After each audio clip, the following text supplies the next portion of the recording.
Quand j'étais à la fac de psycho, j'ai vécu une expérience un peu bizarre qui m'a longtemps questionné.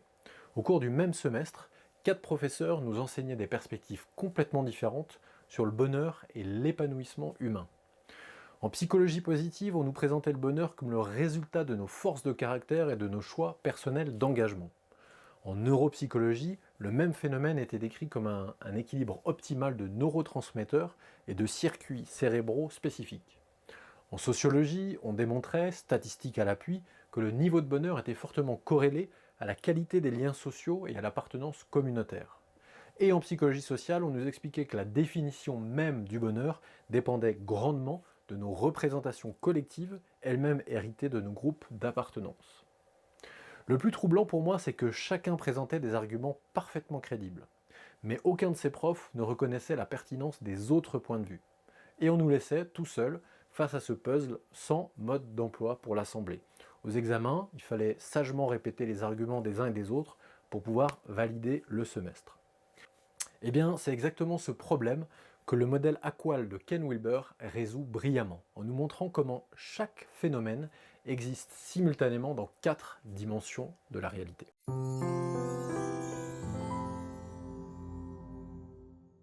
Alors, c'est quoi ce modèle Aqual et comment il a émergé? Pour comprendre ce que c'est que Aqual, on doit d'abord saisir un concept fondamental qui est à la base de ce modèle, c'est le concept de Holon. Le terme Holon, il a été introduit par Arthur Koestler dans les années 1960. Ça vient du grec holos, qui signifie tout ou entier, on pourrait dire aussi complet. Koestler, il a forgé ce terme pour désigner une entité qui est simultanément un tout complet en soi et une partie d'un ensemble plus vaste. Et c'est cette dualité tout et partie qui constitue l'essence même du concept de Holon. Prenons un exemple concret, une cellule dans votre corps. Cette cellule, c'est une entité autonome. Elle a sa propre structure, son propre fonctionnement, ses propres mécanismes de survie. Elle représente un tout cohérent, une individualité. Mais on ne voit jamais une cellule se balader comme ça toute seule sans appartenir à quelque chose de plus grand. Par exemple, cette même cellule, elle peut faire partie d'un tissu qui lui-même constitue un organe, intégré dans un système, au sein de votre organisme complet. Ce principe, il ne s'applique pas seulement à la biologie, les atomes sont des holons, tout comme les molécules, les planètes, les systèmes solaires, même les galaxies sont des holons. Un mot est un holon dans une phrase qui est elle-même un holon dans un paragraphe, un chapitre, un livre, une bibliothèque. Donc cette structure en holon, elle ne se limite pas non plus au monde physique, vos pensées sont des holons dans votre conscience, votre identité personnelle est un holon au sein d'une famille, elle-même un holon dans une communauté, dans une culture, dans l'humanité. Donc Ken Wilber, il a compris que cette architecture en holon nous offrait un modèle cohérent pour intégrer toutes les dimensions de la réalité. Il a observé notamment que ces holons, ils s'organisent en séquences évolutives et qu'ils forment ce qu'il appelle des holarchies, des hiérarchies de holons où chaque niveau transcende et inclut le précédent. Retenez bien cette histoire de transcender et inclure parce qu'on va y revenir souvent dans cette série de vidéos sur l'approche intégrale. Par exemple, l'atome, il est transcendé et inclus par la molécule, qui est transcendé et inclus par la cellule, qui est transcendé et inclus par l'organe, l'organisme, l'écosystème, etc.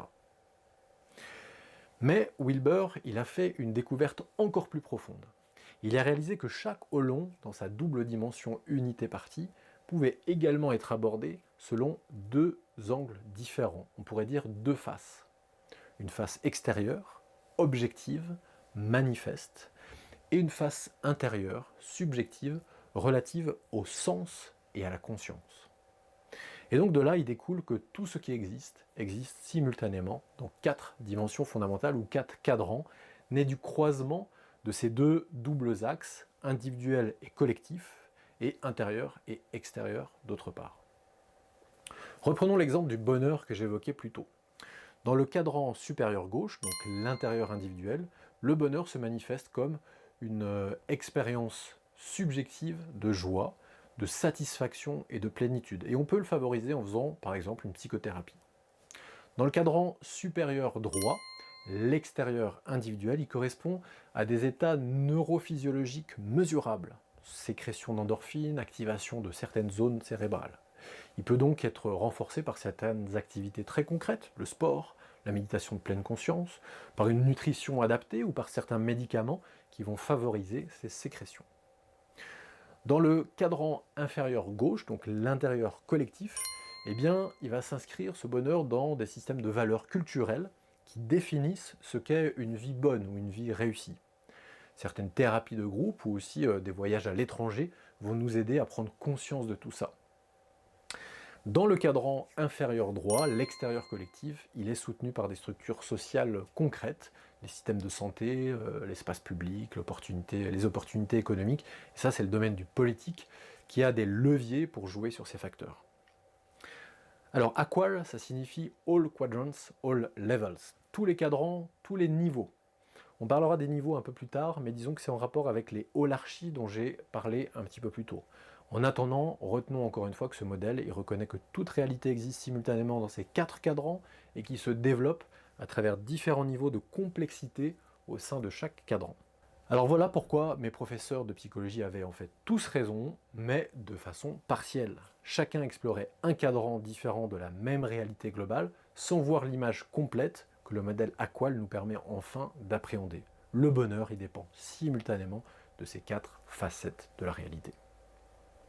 Alors pour comprendre encore un peu mieux tout ça, prenons un autre exemple, celui de l'écologie et de la crise climatique qui est bien d'actualité. Quand on examine la crise climatique à travers le prisme du modèle AQUAL, on voit immédiatement pourquoi les solutions unidimensionnelles ont échoué jusqu'à présent. Dans le cadran supérieur gauche, l'intérieur individuel, la crise climatique peut se manifester par exemple par une anxiété écologique, un sentiment de responsabilité personnelle, parfois du déni psychologique face à cette réalité beaucoup trop menaçante. C'est le domaine de notre expérience subjective, de nos valeurs et de nos intentions personnelles concernant l'environnement.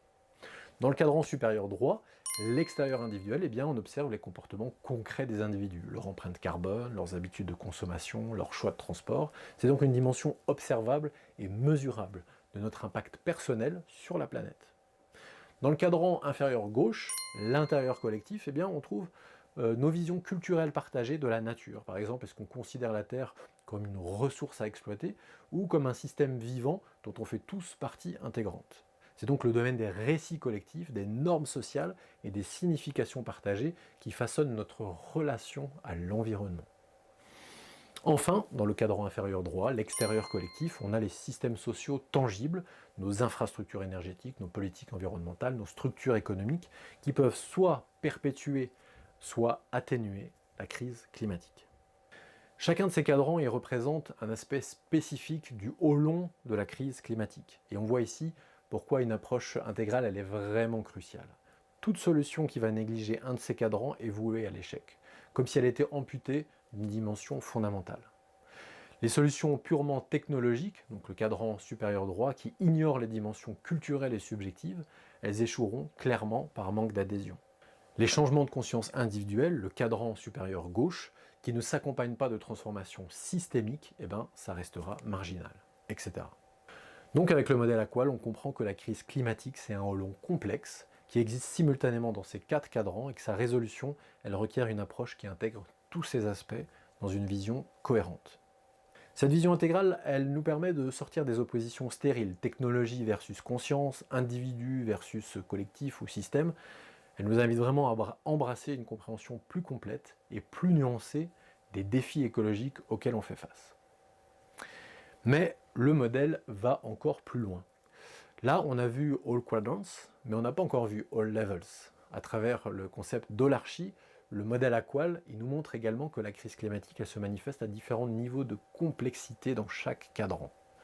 Que ça forme des holarchies où chaque niveau transcende et inclut le précédent. Regardons ça d'un peu plus près. Je vais me limiter pour rester simple à 3 niveaux par cadran, mais on pourrait affiner beaucoup plus pour chacun d'entre eux. Commençons donc par le cadran supérieur gauche, intérieur individuel, le niveau de conscience et d'expérience subjective. Au niveau de base, on va avoir des sensations et les émotions face à la crise climatique. L'inconfort physique pendant les canicules, l'anxiété écologique, la peur pour l'avenir, etc. À un niveau intermédiaire, eh bien, on aura toutes les cognitions et les valeurs qui sont en lien avec la crise climatique. La compréhension intellectuelle des mécanismes du réchauffement, l'intégration de l'écologie dans notre vision du monde, etc. Et à un niveau avancé, on aura la conscience transpersonnelle, une connexion profonde avec les générations futures, les autres espèces et la Terre comme système vivant intégral. Passons au cadran supérieur droit, extérieur individuel, c'est-à-dire les comportements et la physiologie observables. Le niveau de base, ça va être tous les comportements quotidiens, les habitudes de consommation d'énergie, les choix de mobilité, les efforts concrets pour réduire son empreinte carbone. Au niveau intermédiaire, ça va être toutes les compétences pratiques, la capacité à cultiver de façon écologique, à réparer plutôt que remplacer, à calculer son impact environnemental. Et au niveau avancé, on aura des modes de vie intégrés, l'adoption d'un mode de vie sobre en carbone, le développement de capacités adaptatives face aux changements environnementaux. Donc on voit ces différents niveaux. Cadran inférieur gauche, intérieur collectif, donc tout l'aspect de culture et de vision du monde qui sont partagés.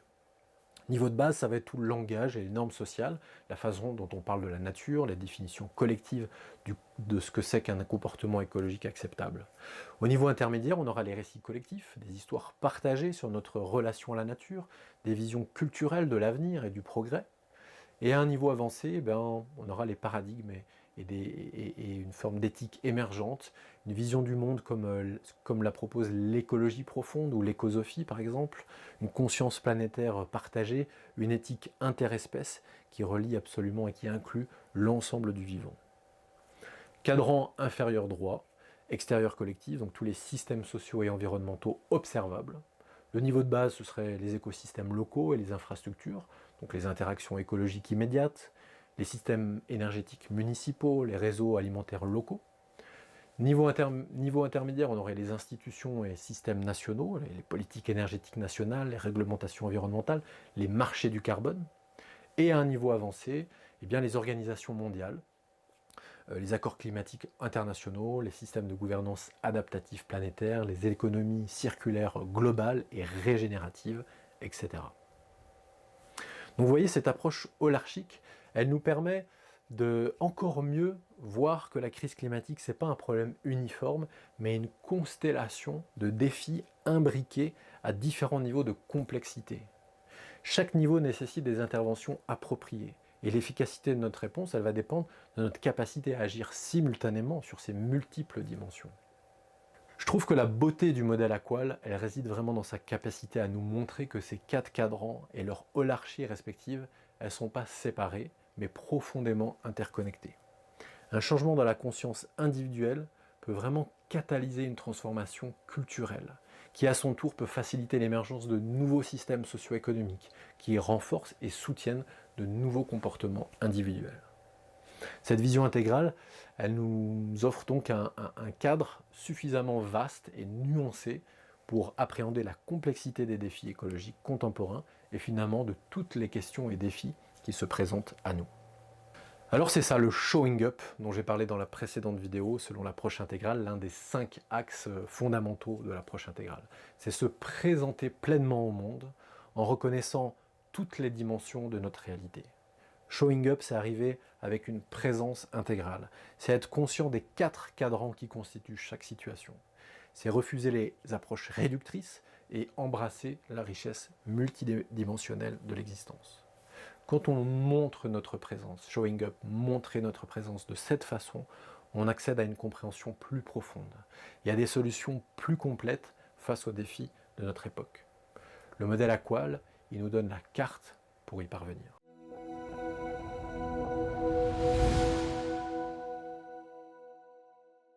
Avant de nous quitter, j'aimerais vous proposer une façon simple et pratique d'utiliser dans votre vie quotidienne ce qu'on vient de voir à propos du modèle Aqual.